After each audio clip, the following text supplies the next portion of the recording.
Usahakanlah dirimu agar engkau layak di hadapan Allah. Renungan ini saya ambil dalam 2 Timotius pasal 2 ayat 15 dan 16.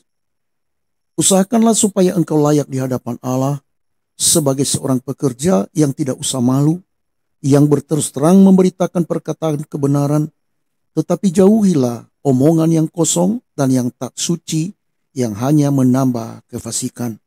Saudaraku, ada beberapa hal yang bisa kita pelajari dari nats ini. Yang pertama adalah kita dipanggil untuk hidup layak di hadapan Allah. Paulus tidak meminta Timotius hanya mengajar kebenaran, tetapi juga menjadi pribadi yang layak di hadapan Allah. Artinya bahwa pelayanan bukan hanya soal apa yang kita katakan, tetapi siapa diri kita di hadapan Tuhan. Tuhan mencari orang-orang yang bukan hanya pintar bicara, tetapi mereka yang tulus, murni, dan bersungguh-sungguh menghidupi firman itu. Inilah dasar mengapa orang pelayan tidak perlu malu, karena hidupnya selaras dengan berita yang ia sampaikan. Yang kedua adalah berani memberitakan kebenaran. Rasul Paulus berkata, berterus terang memberitakan perkataan kebenaran.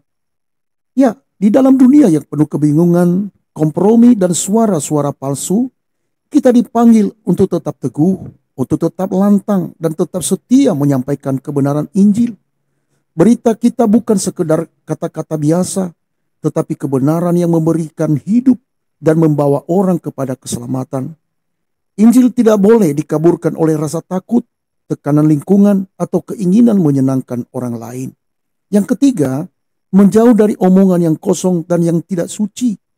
Rasul Paulus mengingatkan bahaya omongan kosong, yaitu perkataan yang tidak membangun, tidak suci, tidak membawa orang pada Kristus, bahkan menyesatkan.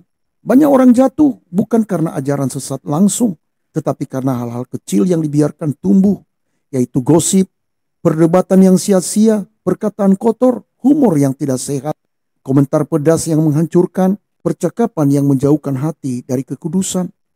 Orang yang memberitakan kebenaran harus menjaga perkataannya, sebab apa yang keluar dari mulut kita akan menentukan apakah orang melihat Kristus dalam hidup kita atau tidak.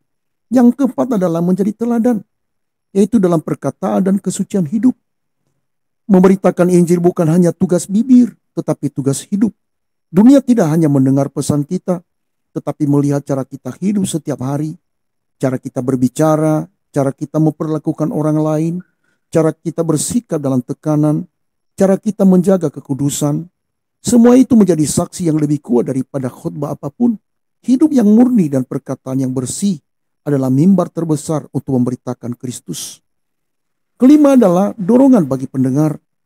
Renungan ini menjadi panggilan bagi setiap para pendengar, tetap semangat untuk melayani Tuhan, tetap setia memberitakan kebenaran, dan terus menjaga integritas dalam perkataan serta kesucian hidup.